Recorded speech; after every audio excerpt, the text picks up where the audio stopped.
யாருக்கு நம்ம operation advice பண்றோமோ பயந்துட்டு போயிடுவாங்க. இல்லைங்க எனக்கு ஆப்ரேஷன்லாம் வேண்டாம்.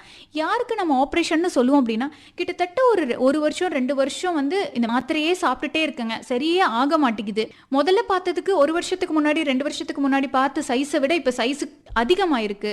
இன்னொன்று பார்க்கும்போதே இருக்கிற சைஸ் ரொம்ப பெருசா இருக்கு. ஸோ பெருசா இருக்கும்போது யுட்ரஸ் மட்டும் இல்லாம சுத்தி இருக்கிற எல்லா ஸ்ட்ரக்சர்ஸையும் போய் அமுத்தி அதனுடைய பின்விளைவுகள் வர்றதுக்கான நிறைய வாய்ப்புகள் இருக்கு. ஸோ அந்த மாதிரி இருக்கிறவங்களுக்கு நம்ம கண்டிப்பா கட்டியை அகற்றணுங்க. அது ஏஜ் குரூப்பை வெறுத்து ரொம்ப யங் ஏஜா இருக்காங்கன்னா வெறும் கட்டியை மட்டும் அகற்றுவோம். இல்ல ஃபேமிலிலாம் கம்ப்ளீட் பண்ணிட்டாங்க, ஒரு 40-45 இயர்ஸ் மேல இருக்காங்க அப்படிங்கும்போது நம்ம யுட்ரஸோட சேர்த்து ரிமூவ் பண்ணுவோம். அந்த ஆப்ஷன்ஸ் கண்டிப்பா கொடுக்க முடியுமா டாக்டர்? கண்டிப்பா எல்லாருக்கும் நம்ம பேஷண்ட்ஸ்க்கு கண்டிப்பா எக்ஸ்பிளைன் பண்ணி உங்களுக்கு ஒருத்தங்களுக்கே வந்து ஒரு 2 விதமான ட்ரீட்மெண்ட் பண்ணலாம். மாத்திரைகளும் வைக்கலாம், இன்ஜெக்ஷனும் போடலாம். அப்படி இல்லைன்னா அந்த இன்ட்ராயூட்ரன் டிவைஸ்ன்னு சொல்லுவோம், அதுவும் பண்ணலாம். இல்லை இதெல்லாம் பண்ணி சரியாகலைன்னா சர்ஜரிங்க. ஸோ கிளியராக எக்ஸ்பிளைன் பண்ணும். ஸோ டாக்டரோட ரெஸ்பான்சிபிலிட்டி என்ன இதில் அப்படின்னு பார்த்தோம்னா, பேஷண்ட்டுக்கு வந்து உங்களுக்கு இதுதாங்க பிரச்சனை, இந்த இடத்துல இருக்கு, இவ்வளோ சைஸ்ல இருக்கு, உங்க ஏஜ் குரூப்புக்கு இது பண்ணனா நல்லதுங்க, இதெல்லாம் பண்ணலாங்கிறது எங்க சைட்ல இருந்து ஆக்சுவலி டாக்டரோட ரெஸ்பான்சிபிலிட்டி வந்து எக்ஸ்பிளைன் பண்றது. இவ்வளோ 3 ஆப்ஷன் இருக்கு, இது பெட்டருங்கிறது என்னோட சாய்ஸ், இதுல உங்களுக்கு இது பெட்டர்ன்னு நான் சொல்லிடுவேன். அதை கரெக்டா ஓகேன்னு அக்செப்ட் பண்ணி சூஸ் பண்ணிக்கிறது வந்து பேஷண்டோட புத்திசாலித்தனம். நிறைய பேர் வந்து இப்போ சோஷியல் மீடியால பார்த்துட்டு நான் வந்து இதை செஞ்சா சரியாயிடும், அதை செஞ்சா சரியாயிடும்னு சொல்லி நிறைய விஷயங்களை செய்யறாங்க. அது எந்த அளவுக்கு ரிஸ்க்ல கொண்டு போய் விடும் டாக்டர்? கண்டிப்பா இப்போ சோஷியல் மீடியாங்கிறது வந்து என்னன்னா சில நன்மைகள் இருக்கு, சில வந்து இது இருக்கு. அதுல வந்து சொல்றவங்க வந்து ஒரு டாக்டர் தானா அப்படின்றது கூட தெரியல அவங்களுக்கு.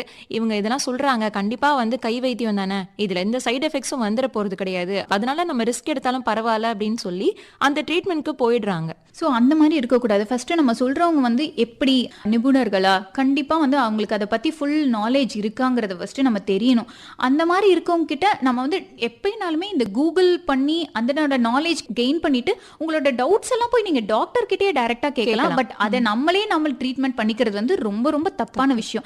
யாராவது ஒரு மெடிக்கல் சூப்பர்விஷன் இருக்கணும். கண்டிப்பா போய் நம்ம நேரடியா டாக்டரை சந்திச்சு அவங்களோட அட்வைஸை கேட்டுட்டு நம்ம அதுக்கப்புறம் ஃபாலோ பண்றது தான் ரொம்ப ரொம்ப நல்ல விஷயம். சரிங்க டாக்டர், இப்போ வந்து ஃபைப்ராய்டுன்னு டயக்னோஸ் பண்ணிட்டு நீங்க வந்து ஒரு மெடிகேஷன்ஸ் வந்து ஃபாலோ பண்றீங்க, அது கூடவே சேர்ந்து அவங்களும் ஒரு கை வைத்தியம் ஏதோ ஒன்று செய்யறாங்க அப்படின்னா அது ரெண்டுத்துக்கும் எந்த ப்ராப்ளமும் வராதா, இல்ல வந்து ஒன்று செஞ்சா போதும் இதை மட்டும் தெளிவா செய்யுங்க அப்படின்னு சொல்றீங்களா? கை வைத்தியம்ங்கிறது யாரு சொல்றாங்க, என்ன விதமான கை வைத்தியம், அது சாப்பிட்டா அதனோட பின்விளைவுகள் ஏதாவது இருக்குமா, அது எல்லாத்தையுமே வந்து நம்ம பண்ணணும் அப்படின்னா நம்ம டாக்டர் கிட்டேயே நம்ம டிஸ்கஸ் பண்ணலாம். அதை தாண்டி நம்ம ஹெல்தி லைஃப் ஸ்டைல் தாண்டி நார்மலா சாப்பிட்ற பச்சை காய்கறிகள், பழ வகைகள், அந்த மாதிரி இருக்கிறத வந்து அந்த ஜங்க் ஃபுட்ஸ் இது எல்லாத்தையுமே அவாய்ட் பண்ணாவே நம்மளுக்கு நல்ல ஹெல்தி லைஃப் ஸ்டைல், டெய்லியும் எக்ஸசைஸ், வாக்கிங், மெடிடேஷன், யோகா இது எல்லாத்தையுமே அடிஷ்னலா பண்ணா இதுவே போதுமானது. அதுதான் கரெக்ட் அப்படிங்கிறது வந்து பேஷண்ட் தான் வந்து நம்ம டிசைட் பண்ணிக்கணும்.